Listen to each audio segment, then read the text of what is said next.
오늘은 그 향기를 받으시고란 제목으로 창세기 8장 1절에서 22절까지 말씀을 함께 나누도록 하겠습니다. 이제 드디어 홍수 심판이 그쳤습니다. 홍수가 그치고 그 이후의 이야기가 어떤 이야기인지를 함께 나누도록 하겠습니다. 제가 도입 질문을 이렇게 드렸습니다. 여러분은 군대에 가는 것과 같은 어떤 특정한 장소나 상황에 오랫동안 매여 있었던 경험이 있으신지요? 우리가 어떤 특정한 장소에 매여 있는다라고 생각했을 때 가장 먼저 생각나는 장소가 군대입니다. 남자들이 군대를 가기 싫어하는 이유가 뭐겠습니까? 거기 가면 밥도 주죠. 또 자는 곳도 보장되죠. 그다음에 운동도 시켜줍니다. 그런데 군대를 그토록 가기 싫어합니다. 지금은 군대가 많이 좋아졌다고 하지만은 그래도 군대는 가기 싫은 곳입니다. 왜냐하면 매여 있어야 되기 때문입니다. 그곳에 매여 있어가지고 그 규율과 법칙 안에서 살아야 하기 때문에 거기 갇혀 있는다는 것 자체가 힘든 거죠. 그러나 군대는 견딜 수 있는 것이 언젠가는 끝난다는 거예요. 끝나는 날을 다 알고 있습니다. 내가 이 군대에 입다했지만은 시간이 지나면 내가 군대 생활을 잘하거나 못하거나 언젠가는 끝이 있다. 그 시간만 견디면 된다는 생각이 있으니까 군대는 견딜만 합니다. 그러나 우리의 인생 가운데 군대와 같이 어떤 상황 속에 매여 있을 때가 있습니다. 지금 경제적으로 힘이 듭니다. 이 힘든 상황이 언제 벗어날지, 이것이 회복될지 모릅니다. 그 상황에 매여 있으니까 우리가 마치 군대에 있는 것처럼 답답함을 느낄 때가 있습니다. 그런데 문제는 이 어려움이, 이 매여있는 상황이 언제 끝날지 모른다는 거예요. 언제까지 내가 이것을 견뎌야 할지 모를 때 우리는 정말 지치기도 하고 넘어지기도 하는 것 같습니다. 그래서 군대보다 100배는 더 어려운 것이 우리의 인생입니다. 오늘 함께 읽은 본문 안에도 어떠한 장소에 매여있는 사람들이 등장합니다. 그들은 노아와 그의 가족들입니다. 그래서 제가 두 번째 질문을 1년간 물 위에 떠있는 배 안에서 생활한다면 어떤 어려움이 있었을까요? 오늘 함께 읽은 본문 속에 노아와 그의 가족들은 방주 안에 갇혀 있습니다. 우리는 성경을 통하여서 그들이 한 1년 정도, 1년 조금 넘은 시간 동안에 방주에 있었던 것을 알 수 있는데 그들은 이 방주에서 언제까지 있어야 되는지를 알지 못했습니다. 여러분, 지금 온 세계는 물에 잠겨져 있습니다. 밖을 보면 보이는 것이 물밖에 없습니다. 단 하나, 방주만 그 물에 둥둥 떠 있습니다. 그리고 방주 안에는 온갖 동물이 울음소리가 들려옵니다. 그리고 배설물의 악취, 그리고 여러 가지 문제들, 식량도 그렇게 많이 있진 않았을 거예요. 또한 그 갇혀있는 공간 속에서 생활한다는 것이 그다지 쉽지만은 않았을 것 같습니다. 여러분, 그들이 그 방주에 있으면서 어떠한 어려움을 겪었을까요? 어떠한 감정을 들었을까요? 우리가 우리 교회를 이 방주에 많이 비유합니다. 그리고 우리 믿는 자의 삶을 이 방주에 많이 비유합니다. 이 방주 안에 있는 그들의 모습이 마치 이 홍수 심판으로 물에 잠겨 있는 악의 심판 가운데 잠겨 있는 모습과 같은 세상 속에 떠 있는 우리 교회의 모습, 우리 그리스도인의 삶의 모습과 유사하다는 겁니다. 우리 또한 이 땅에서 믿는 자로 살아간다는 것, 믿는 자로서 교회를 지키고 주님을 예배한다는 것은 마치 방주 안에 생활하는 노아의 가족들과 같이 여러 가지 어려움이 있다는 거예요. 그러나 그 어려움 속에서도 우리가 견딜 수 있는 이유가 무엇일까요? 그것이 무엇인지 오늘 본문을 통해서 우리 하나씩 살펴봤으면 좋겠습니다. 우리 1번 본문 질문 한번 읽어보겠습니다. 하나님은 방주 안에 있었던 노아 가족을 어떻게 하셨습니까? 우리 8장 1절 말씀인데요. 함께 읽겠습니다. 하나님이 노아와 그와 함께 방주에 있는 모든 들짐승과 가축을 기억하사 하나님의 바람을 땅 위에 불게 하심에 물이 주로 들었고 8장 1절 말씀은 하나님께서 노아와 그와 함께 있는 모든 들짐승과 가축을 기억했다. 하나님께서 기억하셨다. 하나님께서 그들을 잊지 않았다. 이 선언으로 시작합니다. 성경을 보면 하나님께서 어떤 역사를 이루실 때 첫 번째로 등장하는 문구가 무엇이냐면 하나님이 그들을 기억하사였습니다. 출애굽기에 보면 하나님께서 그들의 음성과 탄식을 들으시고 그들을 기억했다. 그 이후에 애굽에서 종 노릇하던 이스라엘 백성을 출애굽하는 하나님의 사건이 시작됐습니다. 하나님께서 어떤 사건을 행하실 때, 하나님의 일을 행하실 때 가장 먼저 언급하는 것이 하나님이 그들을 기억했다는 겁니다. 하나님은 노아를 단 한 번도 잊은 적이 없습니다.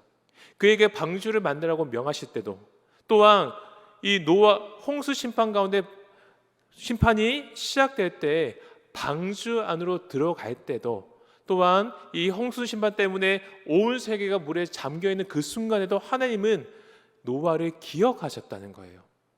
우리는 이 선언을 통하여서 우리 인생 또한 기억하시는 하나님을 생각해야 합니다. 우리 인생이 방주 안에 갇혀 있는 노아처럼 앞이 보이지 않고 언제까지 내가 이런 생활을 해야 될까? 언제까지 내가 이 아픔을 겪고 견뎌야 할까? 그런 마음과 생각이 들 때가 있습니다. 그러나 여러분, 그때 하나님이 노아를 기억하셨던 것처럼 나를 기억하고 계신다는 것을, 나를 단 한 번도 잊지 않고 지금 이 순간에도 나와 함께 하신다는 것을 기억하시길 소망합니다. 그래서 이어지는 말씀에 보면 하나님이 바람을 땅 위에 불게 하심에 물이 줄어들었고, 이제 홍수 시판의 그 물이 점점 줄어드는 하나님의 역사를 이야기하고 있습니다. 근데 보면 하나님이 바람을 땅 위에 불게 하시고, 바람이란 단어를 사용하고 있습니다. 이 단어를 히브리어 원어 성경을 보면 루하흐라는 단어를 사용합니다. 이 단어가 바람이라는 의미도 있고 또한 하나님의 영 혹은 성령이라는 의미도 있습니다. 그래서 이 바람이라는 것은 하나님의 영을 상징한 단어가 됐습니다. 우리 찬양에 보면 성령의 새바람 이렇게 찬양하지 않습니까? 그리고 오순절 성령 강림 사건에서 불같은 바람이 일어나 또 이야기합니다. 하나님께서는 이 바람이라는 상징적인 단어를 통해서 하나님의 역사하심을, 하나님께서 이제 노아와 그 가족을 기억하사 홍수 심판의 물을 점점 줄어들게 하시는 주님의 역사를 시작하셨음을 지금 말해주고 있는 겁니다. 하나님이 그들을 기억하셨다는 거예요. 노아와 그의 가족을 기억하신 하나님께서 지금 이 순간에 우리 한 사람 한 사람 또한 기억하고 계십니다. 특별히 지금 우리는 전 세계적으로 어떤 전염병 하나 때문에 힘들어하고 있습니다. 왠지 모르게 나의 삶이 힘든 것 같고 눈앞에는 그렇게 크게 어려움을 겪지 않는 것 같지만은 나의 삶에 무게가 있는 분도 계실 것이고, 피부로 그 어려움을 겪고 그 피부에 와닿는 어려움과 힘듦 때문에 지쳐 있는 분도 계실 겁니다. 여러분, 그 순간에도 하나님이 우리를 기억하고 계신다는 것을 잊지 않으시고 오늘 하루를 살아내는 저희 모두가 되길 소망합니다. 그래서 노아와 그의 가족들, 그와 함께한 모든 들짐승과 가축을 기억하신 하나님께서 어떤 일을 행하셨냐면 2번 문제입니다. 하나님은 심판의 도구였던 물을 어떻게 하셨습니까? 1절에서 5절까지 말씀에서 하나님이 물을 점점 줄어들게 하신 것을 설명하고 있습니다. 그리고 5절 말씀에 보면 물이 점점 줄어들어 열째 달 곧 그 달 초 하룻날에 산들의 봉우리가 보였더라. 이제 드디어 지대가 높은 산들의 봉우리가 보이기 시작한 겁니다. 그 홍수가 가득 찼던 그 물이 점점 줄어들면서 이제 드디어 육지가 보이기 시작한 거죠. 여러분, 노아가 그 산봉우리를 보면서 어떤 생각을 했을까요? 이제 하나님께서 홍수 심판을 그치셨구나. 하나님께서 이제 일하기 시작하셨구나 라는 생각을 했지 않았을까요? 우리의 인생 속에서도 하나님이 일하시는 때가 있다는 거죠.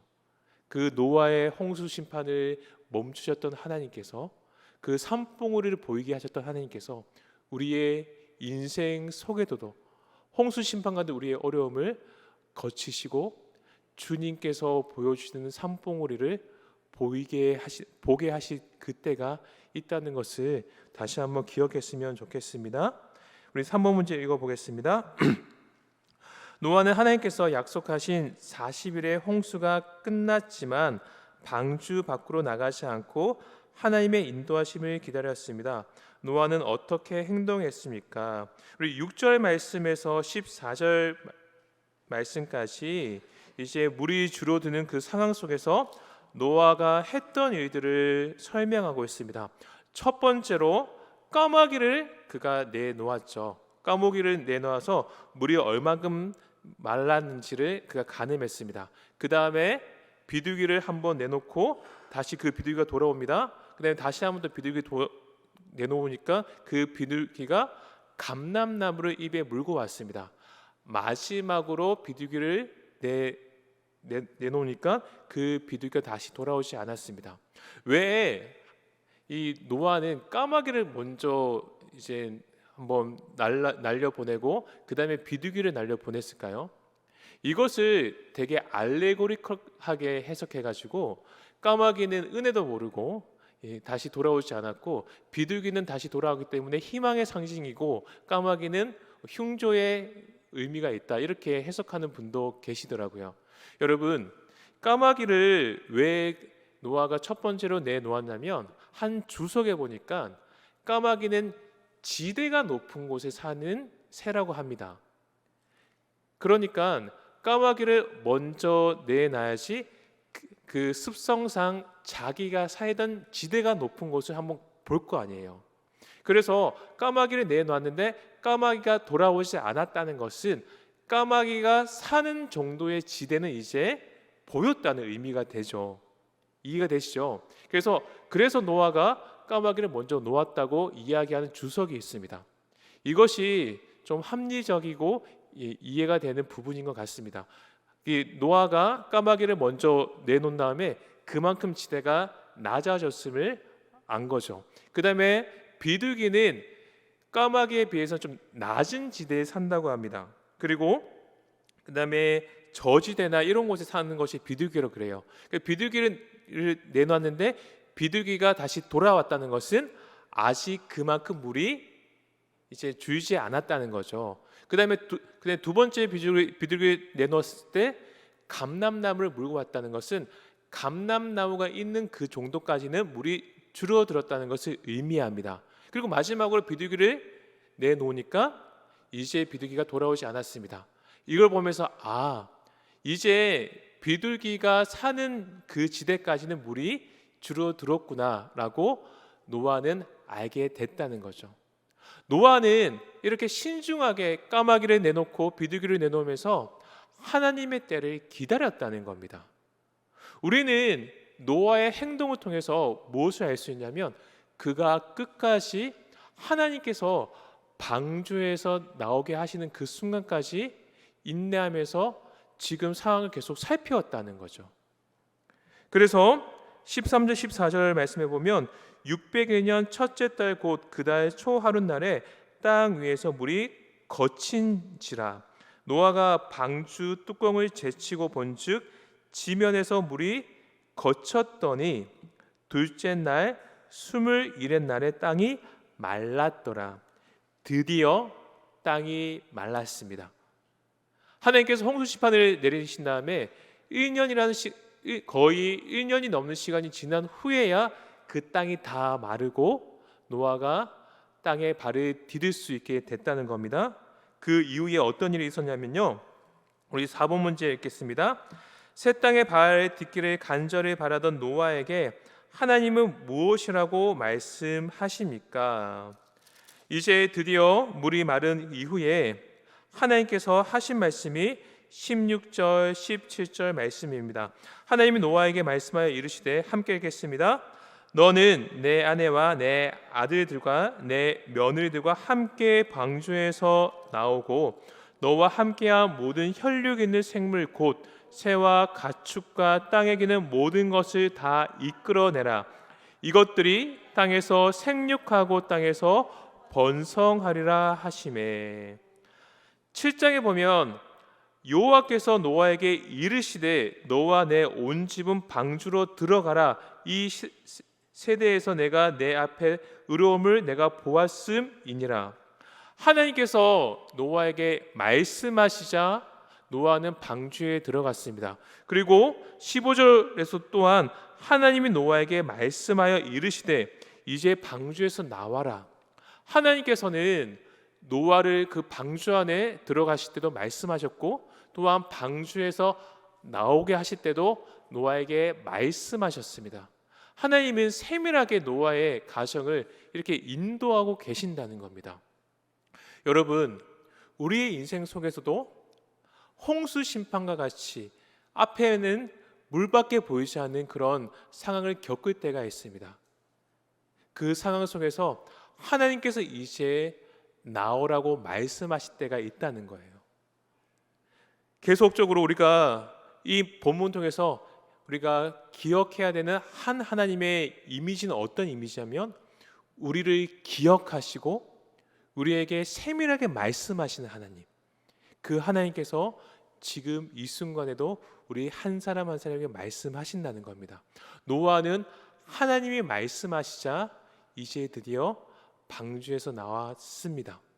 우리 또한 하나님이 말씀하실 때 그때 일을 행하는 그런 자들이 되길 소망합니다. 그리고 하나님께서 이제 방주에 나와서 하신 명령이 있습니다. 이것들이 땅에서 생육하고 땅에서 번성하리라 하시매.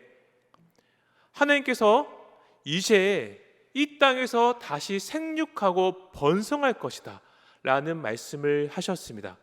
이 말씀을 하나님께서 언제 하셨습니까?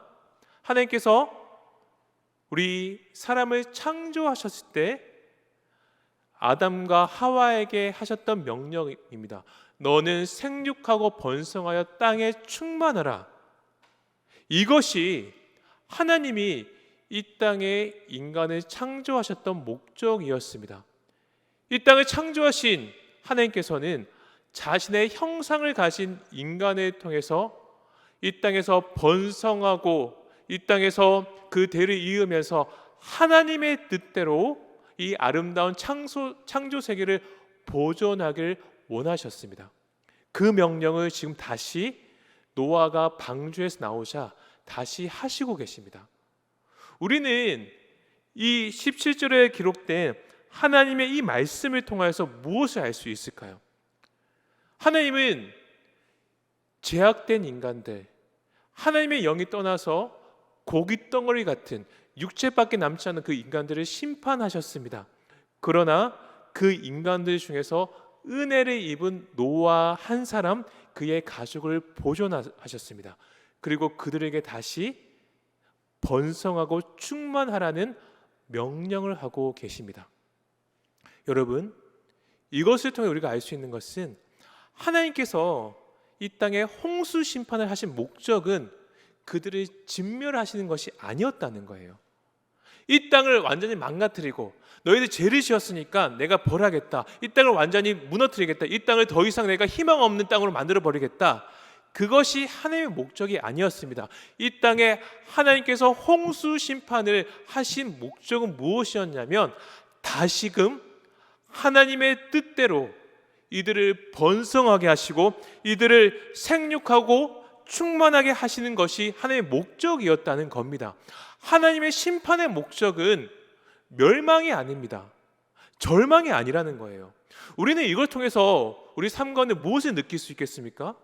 우리 삶에 경험하는 수많은 어려움과 아픔들이 하나님께서 우리에게 허락해 주시는 그 목적은 무엇이냐면 우리의 삶을 더 이상 저 희망 없는 나락으로 떨어뜨리는 멸망 가운데 집어넣는 것이 하나님의 목적이 아니라 다시금 우리의 인생을, 우리의 삶을 주님의 뜻대로 다시 생육하고 번성하는 주님의 뜻에 합한 인생으로 회복시키는 것이 주님께서 우리의 삶 가운데 심판을 허락해 주시는 목적이라는 겁니다. 여러분, 우리가 우리 인생 속에서 홍수 심판과 같은 그런 어려움을 겪을 때가 있습니다. 사실 홍수 심판과 우리의 어려움은 비교할 수 없는 어려움이죠. 지금 우리가 겪고 있는 이런 전염병의 위기는 물론 어렵고 힘든 일이지만 홍수 심판과 비교했을 때는 비교할 수 없는 그런 어려움입니다. 홍수 심판은 말 그대로 세상 자체가 없어지는 거였어요. 이 세상 전체가 물에 잠기는 거였고, 모든 생물, 모든 숨쉬는 그런 그 동물들이 다 이 땅에서 진멸되는, 사라지는 거였습니다.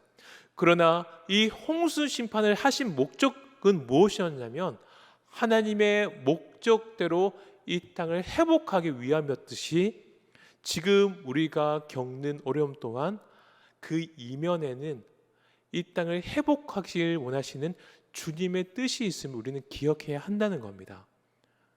우리는 눈앞에 보이는 어려움에 집중하여서 주님의 뜻, 주님의 계획을 보지 못하는 어리석음을 범하면 안 됩니다. 이것은 바꿔 말해서 우리 선택받은 그리스도인들은 이런 어려움 속에서 주님의 회복을 꿈꾸며 주님의 뜻을 구하는 삶을 살아야 하는 의무 또한 말씀해 주고 있습니다. 여러분, 지금 이 시기를 지나면서 여러분의 관심이 어디에 집중되어 있습니까? 여러분, 이 시기를 통하여서 이 세대를 회복시키실 하나님을 기대하기 소망합니다. 하나님은 노아를 통하여서 그 남은 자 노아 가족을 통해서 다시금 그 인류를 회복시켜 주셨듯이 우리와 같은 예수를 믿는 선택받은 자 한 명 한 명을 통해서 이 세대를 다시 회복시키길 원합니다. 왜 이 땅에 그런 어려움과 아픔을 하나님께서 허락해 주셨습니까? 그 어려움을 하나님께서 우리 인간의 죄로 인해서 허용해 주신 것은 그 이면에 다시금 우리 인간들 한 명 한 명이 주님의 뜻대로 온전히 회복되길 원하시는 주님의 뜻이 있음을 기억했으면 좋겠습니다. 이것을 수많은 사람들이 정치적으로 이야기합니다. 또한 여러 가지 논리를 대면서 이 명확하고 중요한 진리를 퇴색시킵니다. 합리적이지 않다, 이성적이지 않다, 이것은 옛날의 신학이다 이야기하면서 이 너무나 단순한 진리, 이런 아픔과 재난을 지나면서 우리가 다시금 주님의 뜻대로 회복해야 한다는 너무나 명확한 우리의 사명을 너무나 많은 사람들이 우리에게 잊어버리게 하는 것 같습니다. 여러분, 우리는 노아처럼 선택받은 백성으로서 다시금 이 땅을 회복시키시 주님을 바라봐야 한다는 거예요. 하나님의 심판의 뜻은 멸망이 아닙니다. 다시 회복시키는 것이고 다시 주님의 뜻대로 살아가는 백성들을 일으켜 세우는 것임을 기억하시길 소망합니다. 우리 교회가 그런 교회가 돼야 한다는 겁니다. 그 사명을 위해서 우리가 지금 이 순간 고민하고 그 다음에 기도하면서 우리가 할 수 있는 일을 해 나가야 한다는 거예요. 우리가 이제 7월 한 달에 동안 여름 사역이 있습니다. 우리 사랑하는 교육자 한 분 한 분이 이런 어려운 시기에도 지혜를 모아서 어찌됐든 우리 다음 세대들에게 복음을 심어주기 위해서 노력하고 있습니다. 왜 그런 노력을 할까요? 이제 우리가 전체적으로 모여서 그런 여름 사역을 하지 못하니까 시간을 나눠서 학년별로 나눠서 기도하고 그런 시간을 가집니다. 그리고 최대한 방역 수칙을 지키면서까지 모이기를 힘쓰고 있습니다. 세상 사람이 볼 때는 이해가 되지 않죠. 세상 사람들은 비난할 수도 있습니다. 그런데 왜 우리가 그 노력을 해야 되겠습니까? 왜냐하면 우리는 그 회복을 기대하는 자들이기 때문입니다. 우리 다음 세대들이 그렇게 회복된 세대로서 일어나야 되는 꿈을 가진 자들이기 때문입니다. 그 일을 우리가 해 나가야 한다는 거예요. 여러분, 그런 사역이 진행될 때 여러분들 그냥 뒷짐지고 남일 보듯 하면 되겠습니까? 안 되겠습니까? 안 된다는 거예요. 여러분, 함께 기도해 주시고 함께 동참해 주십시오. 우리는 주님의 회복을 꿈꾸고 나아가는 자들인 것을 다시 한번 기억하는 저의 모두가 되길 소망합니다. 우리 5번 문제 볼까요? 노아의 가족들은 방주에서 나오자마자 제일 먼저 무엇을 했습니까? 20절 말씀입니다. 노아가 여호와께 제단을 쌓고 모든 정결한 짐승과 모든 정결한 새 중에서 제물을 취하여 번제로 제단을 드렸더니, 노아는 가장 먼저 하나님께 정결한 짐승을 구별해서 하나님께 번제로 드렸습니다. 여러분, 이 정결한 짐승을 번제로 드리기 위해서는 그 정결한 짐승을 어떻게 해야 되죠? 잡아서 죽여야 합니다. 노아는 하나님의 선택받은 백성이었고 하나님의 은혜를 입은 자였습니다. 그리고 그 노아의 후손을 통하여서 하나님은 이 땅의 죄를 위해서 자신의 모든 것을 희생하신, 자신의 모든 것을 버리신 예수 그리스도를 주님의 때에 이 땅에 보냈습니다. 지금 노아는 정결한 짐승으로 그 짐승을 희생시키면서 하나님께 제단, 예배를 드리고 있다는 거죠. 이것은 하나님께서 이제 홍수 심판이 아니라 다른 방법으로 이 인류를 구원하실 것을 예표하고 있다는 거예요. 그래서 이 번제를 받으신 하나님께서 이렇게 말씀하셨습니다. 우리 6번 문제인데요. 하나님은 노아의 번제를 받으시고 무엇을 약속하셨습니까? 여호와께서 그 향기를 받으시고 그 중심에 이르시되 내가 다시는 사람으로 말미암아 땅을 저주하지 아니하리니 이는 사람의 마음이 계획하는 바가 어려서부터 악함이라. 내가 전에 행한 것 같이 모든 생물을 다시 멸하지 아니하리니. 여호와께서는 정결한 짐승을 죽여서 드린 이 번제를 향기롭게 받으셨습니다. 흡족한 향기였다. 하나님께서 받으시기에 합당한 제사였다. 이런 의미입니다. 하나님께 헌신하는, 하나님께 예배드리는 노아의 그 제사를 하나님께서 받으셨습니다. 그 제사를 받으시고 하신 말씀이 무엇이냐면, 이제는 다시는 이런 홍수 심판으로 땅을 저주하지 않겠다는 겁니다. 그 이유가 무엇이냐면, 사람의 마음에 계획하는 바가 어려서부터 악하다. 사람이 근원적으로 악한 존재이다. 그래서 내가 전에 행한 것 같이 모든 생물을 멸하지 않겠다. 이런 홍수 심판을 내리지 않겠다고 이야기합니다. 이 말은 마치 사람이 악하기 때문에 이 땅을 사람 때문에 내가 심판하지 않겠다. 사람은 희망 없는 존재이다. 이렇게 이야기하는 것 같습니다. 만약에 정말 하나님께서 사람을 그렇게 근원적으로 악한 존재로만 보신다면 그냥 쓸어버리시면 됩니다. 노아를 두실 필요가 없습니다. 그런데 하나님은 노아를 남겨두셨고 그를 통하여서 다시금 사람을 온 세계에 번성하게 하셨습니다. 그 근원적인 악을 가지고 점점 악해지는 이 인간들 때문에 이 땅을 모든 생물을 멸하지 않겠다고 하셨습니다. 그러면 이들을 위해서 어떠한 방법으로 회복시킨다는 의미입니까? 노아가 정결한 짐승으로 제사를 드렸던 것처럼 완전한 정결하신 자신의 아들 예수님을 통해서 이 근원적인 악을 가지고 있는 사람들을 구원하시겠다는 주님의 뜻을 예표하는 겁니다. 여러분, 그래서 이후에 보면 하나님 무지개 언약을 보여주십니다. 그리고 그 하나님의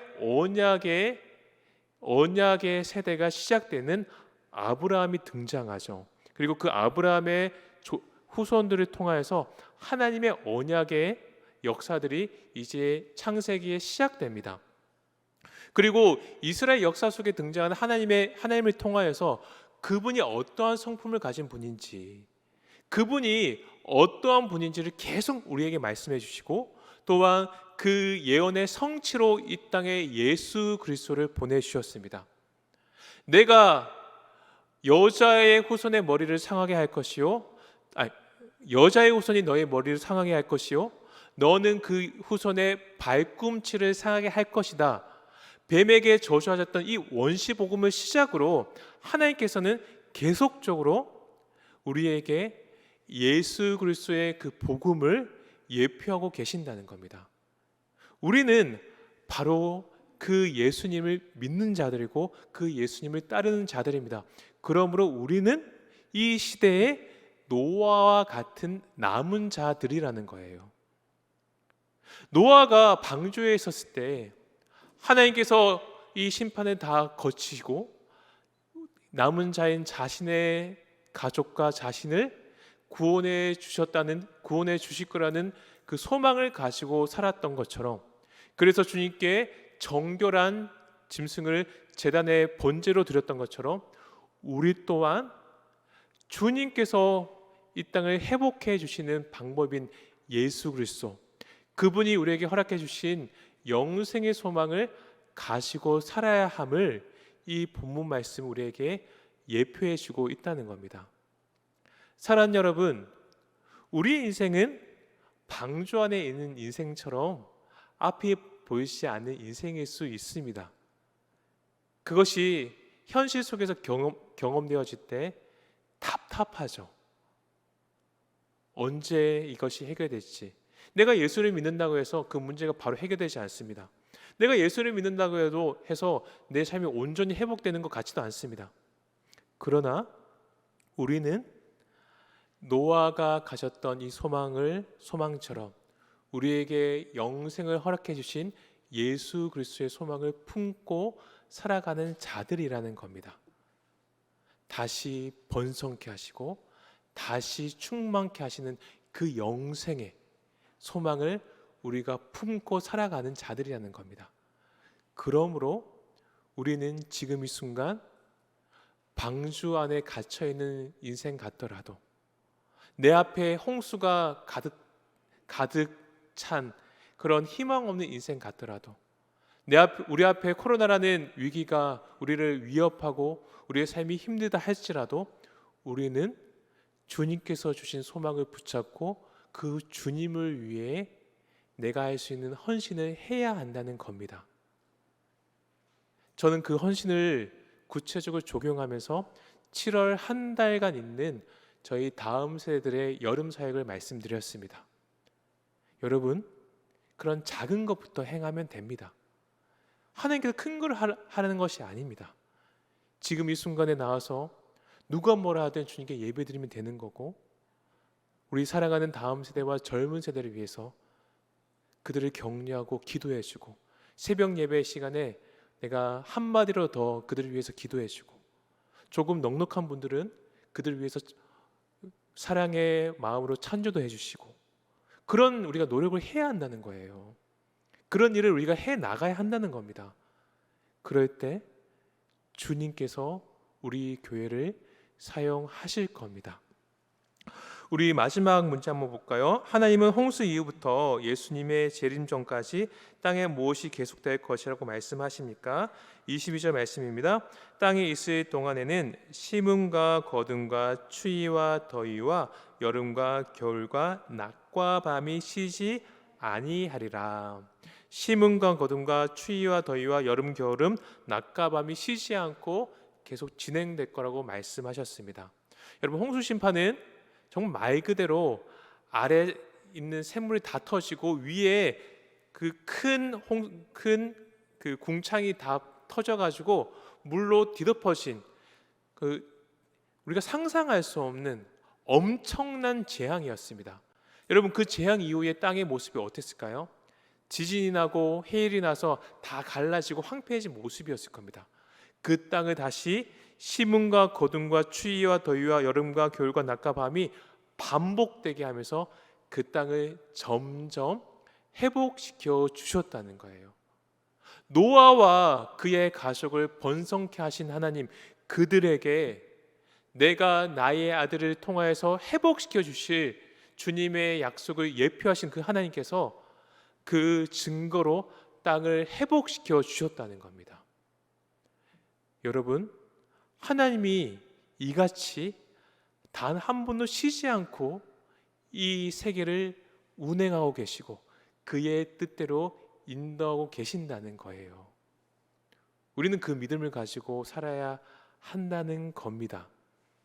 사랑하는 여러분, 여러분은 지금 어떤 인생을 겪고 계십니까?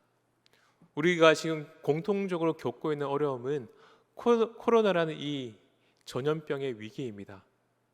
이것이 전 세계적으로 모든 사람을 연령에 상관없고 가지고 못 가지고에 상관없고 지위에 상관없이 모든 사람을 힘들게 하고 있습니다.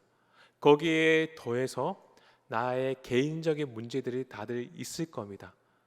어떤 분은 가정 안에서 관계 문제가 힘들 수도 있고, 또 어떤 분들은 내가 준비하고 고대했던 일들이 이제 틀어져서 힘들 수도 있습니다. 그것이 무엇이든지 간에 우리는 그런 인생을 살아가면서 주님께서 우리에게 허락해 주신 소망을 붙잡고 그 소망을 위해 살아가는 인생을 살아야 한다는 겁니다. 주님께서 노아에게 방주에 들어가라고 말씀하셨고 방주에 나오라고 말씀하셨습니다. 그렇게 세밀하게 인도하신 주님께서 우리 인생 안에서 세밀하게 말씀하십니다. 여러분, 그 말씀을 의지하십시오. 그 말씀을 바라보시고 우리의 소망을 가슴에 품고 내가 할 수 있는 헌신들을 해 나가십시오. 그래서 우리 교회를 주님께서 사용하시는 교회, 이 어려운 시기 가운데 주의 뜻을 드러내는 귀한 교회로 주님께서 사용하시길 소망합니다. 그 일에 여러분들이 동참해 주시고 여러분이 함께 헌신해 주셔야 합니다. 여러분들이 그 꿈을 꿀 때, 그 삶을 살아낼 때 우리 교회 또한 하나님께서 사용하실 겁니다. 적용 질문은 이겁니다. 노아는 물이 마르고 새로운 땅에서 살게 될 날을 기다렸습니다. 예수님 안에 있는 여러분은 예수님께서 갖고 오실 새 하늘과 새 땅을 간절히 바라보면서 살고 계십니까? 여러분들 이 소망을 가지고 계십니까? 우리 이 시간에 한번 간절히 기도하는 시간 가졌으면 좋겠습니다. 우리 기도할 때 이렇게 기도했으면 좋겠습니다.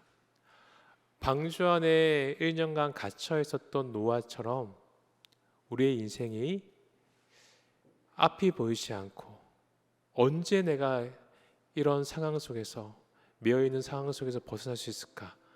그런 답답한 마음이 있을 수 있을 것 같습니다. 그러나 여러분, 그 순간 속에서도 하나님은 우리 한 사람 한 사람을 기억하고 계십니다. 그리고 우리에게 영원한 영생의 소망을 허락해 주셨습니다. 그러므로 우리는 그분을 위해서 살아가는 거죠. 이 시간에 주님, 나의 삶이 어떠하든지 내가 이 소망을 굳건하게 붙잡겠습니다.